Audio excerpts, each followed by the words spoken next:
হারালির এত আগে এই রকম অবস্থা। এই হচ্ছে মন্দির, এটাই হচ্ছে গিয়ে মন্দিরের মেন গেটটা।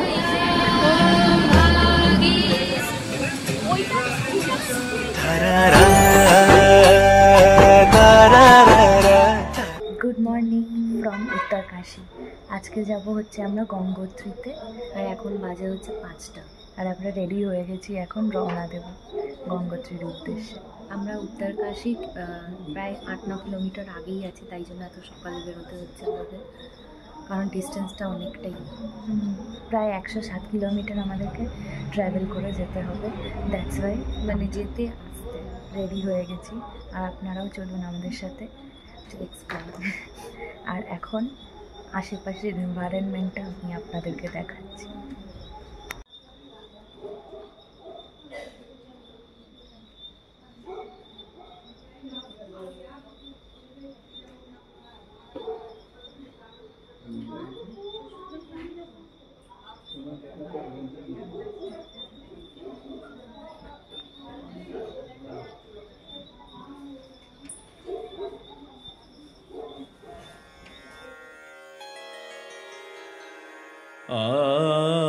বেরিয়ে পড়লাম আমরা গঙ্গোত্রীর উদ্দেশ্যে, মা গঙ্গার নাম নিয়ে এবং মনে এক রাস উত্তেজনা নিয়ে, আর এই মায়াবী সূর্যোদয়ের সাক্ষী থেকে।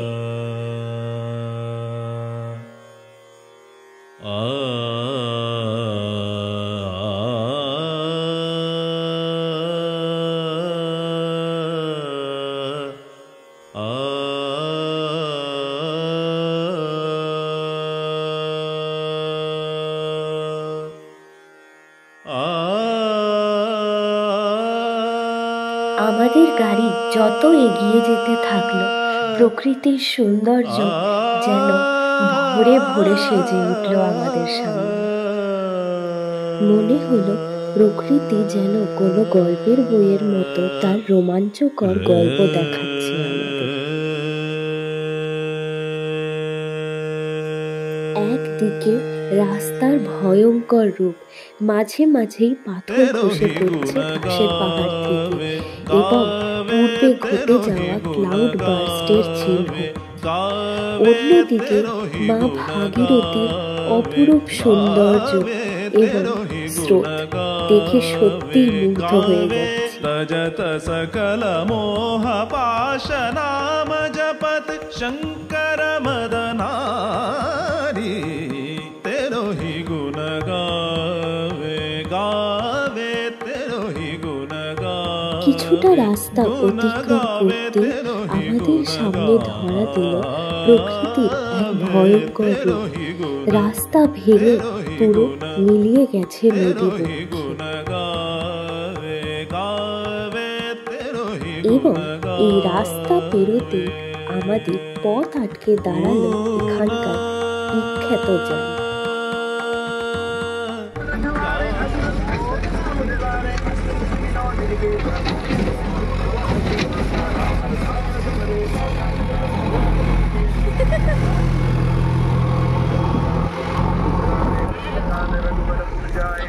কিরে তোরা কোথায় যাচ্ছিস? কোথায় যাচ্ছিস এরম দল বানিয়ে? আজকে কি তোদের ব্রিগেড? সকাল সকাল বেরিয়ে পড়েছিস? কত ট্রাফিক ট্রাফিক।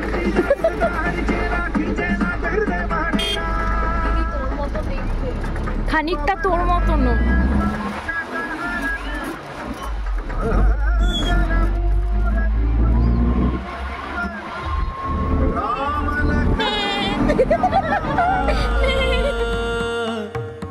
ঘড়িতে তখন সকাল 8টা। জ্যাম খালি হতে আমাদের গাড়ি আবার এগিয়ে চলল আজকে গন্তব্যের উদ্দেশ্যে। সূর্যের প্রথম কিরণ তখন পড়ছে পাহাড়ের চূড়ার উপর, আর পরিবেশটা হয়ে উঠেছে একেবারেই মায়াবী।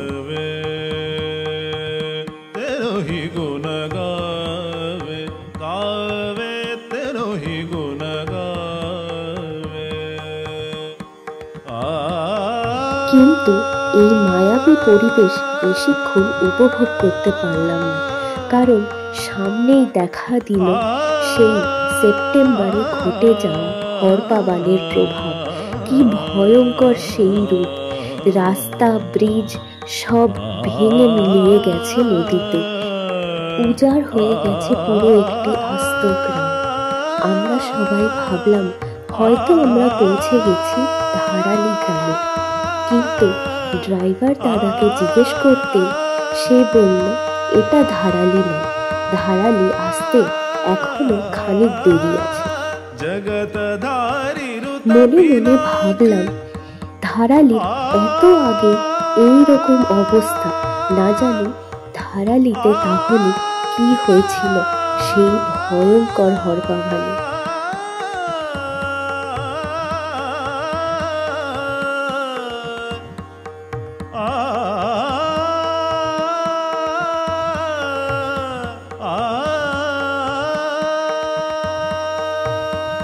जगतधारी रुत पिनाक गले सोहत रुंडमाल गंगाधर त्रिपुरारी तेरो ही गुण। আমাদের এই যাত্রাপথে আমরা সম্মুখীন হচ্ছিলাম প্রকৃতির ভয়ঙ্কর সুন্দর রূপে। একদিকে যেমন সে অপরূপ সুন্দর, মনে হচ্ছিল কোনো মায়ার রাজ্যে আমরা, অন্যদিকে তারই প্রলয় বেষ্টিত রূপ।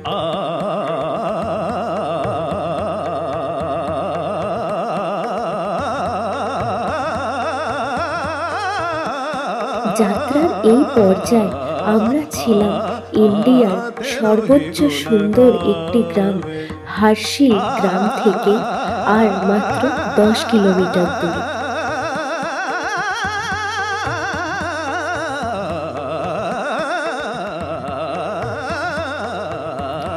দেখতে দেখতে আমরা এসে পৌঁছালাম হার্শিল গ্রামে। একটা গ্রাম যে এত সুন্দর হতে পারে সত্যি এখানে না আসলে হয়তো জানতেই পারতাম না। প্রকৃতির এত রং, এত সৌন্দর্য, স্বর্গ হয়তো এরকমই দেখতে হয়। একদিকে মা ভাগীরথীর অপূর্ব নীল জল, মনে হচ্ছে কেউ যেন নীল সিল্কের শাড়ি বিছিয়ে রেখেছে। অন্যদিকে আপেল বাগান, যাতে থোকা থোকা আপেল হয়ে আছে। কি অপূর্বই না তার রূপ! কিন্তু এই সৌন্দর্যে আবির্ভূত হয়ে আমরা ভাবতেই পারিনি এরপরে কি দৃশ্য আমাদের জন্য অপেক্ষা করছে।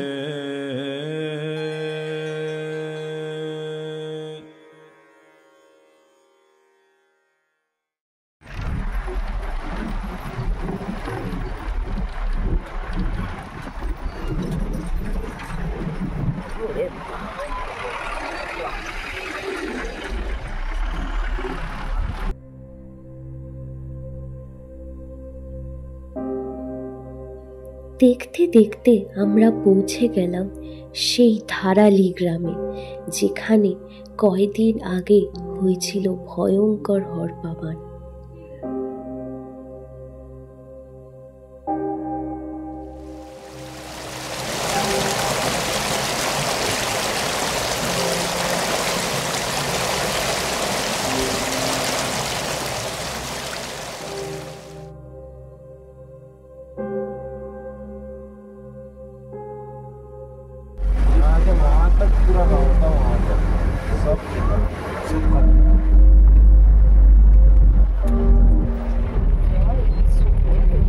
অবস্থা!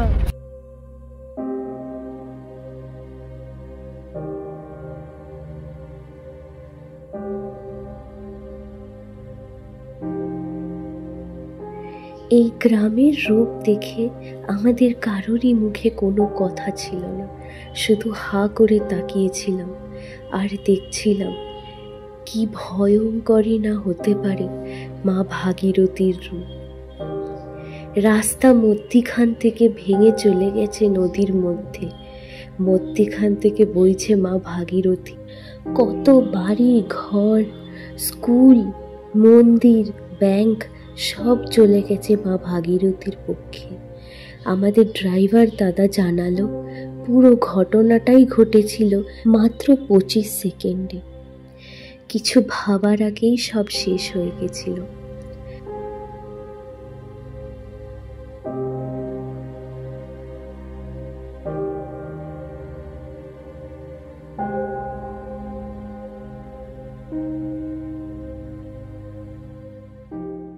আমরা চলে এসেছি গঙ্গোত্রী ধাম, আর এখানে প্রচন্ড ঠান্ডা।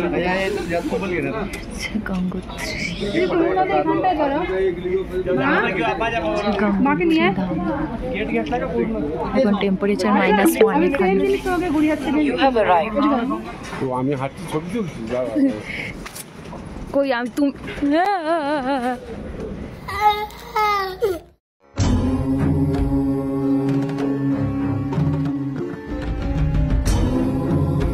আমরা এসে পৌঁছেছি আমাদের 4 ধামের দ্বিতীয় ধাম গঙ্গোত্রী ধাম।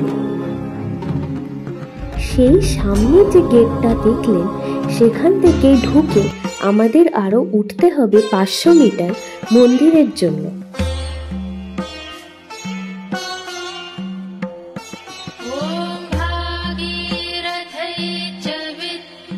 আর সত্যি মা ভাগীরথীর প্রথম দর্শনে মনটা যেন একেবারে শান্ত হয়ে যায়। কি অপূর্বই না তার রূপ।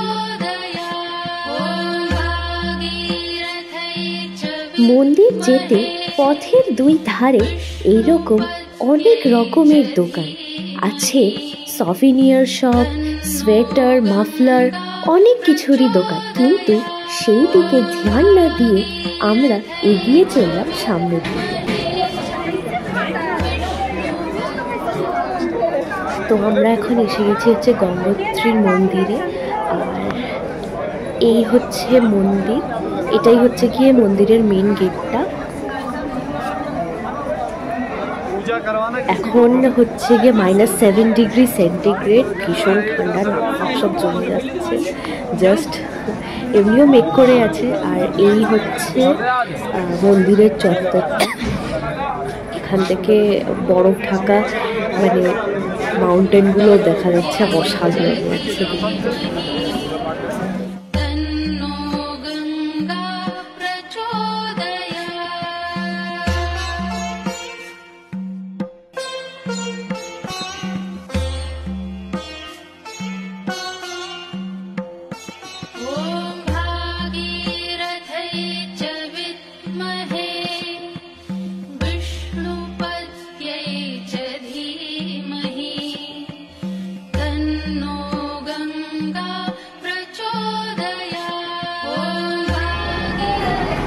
মন্দির টন্দির ঘুরে আমরা এখন চলে এসেছি ভাগীরথীর ঘাটে। আর এই হচ্ছে ঘাট, সবাই বসে আছে ঘাটে। মানে এখানে ভাইবটা সত্যি অসাধারণ। আর হ্যাঁ, আমরা পুজোও দিয়েছি ভেতরে, পুজো দেওয়ারও ব্যবস্থা আছে ভেতরে, গেলে পরে দেখে দেবে। আর এই হচ্ছে কি অসাধারণ লাগছে।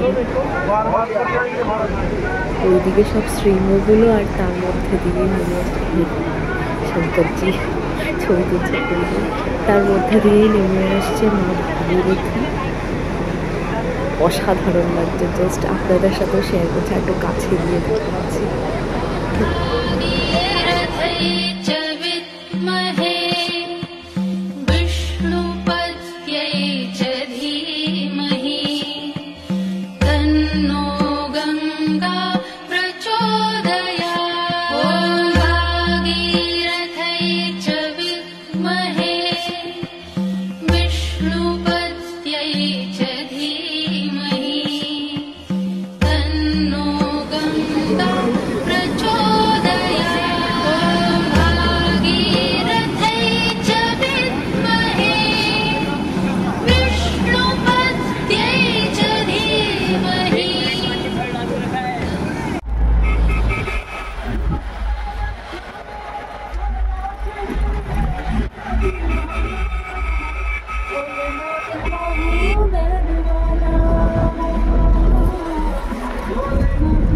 আমাদের এখন হয়ে গেছে গঙ্গোত্রী ধাম ঘোরা, আর আমরা উঠে পড়েছি গাড়িতে।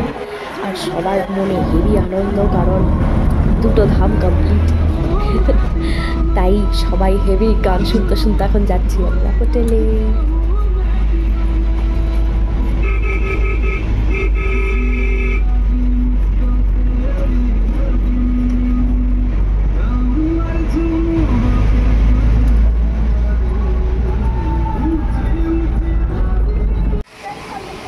রাস্তায় যেতে যেতে আমরা এই ঝর্ণাটা দেখলাম আর নিজেদেরকে আটকাতে না পেরে নেমে পড়েছি আমরা গাড়ি থেকে। এখন একটুখানি ওখানে যাবো, ছবি টবি তুলবো, তারপর আবার গাড়িতে উঠে পড়বো। কি সুন্দর ঝর্ণাটা।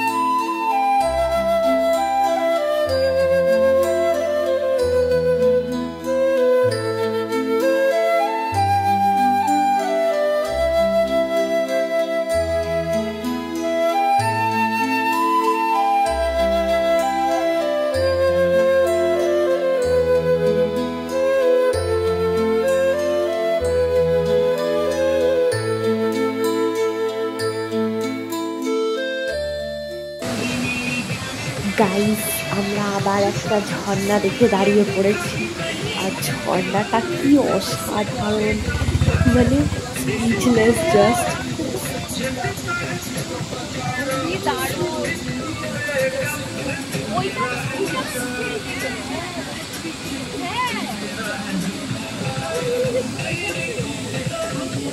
দাঁড়াও, ভালো করেই তুলছি।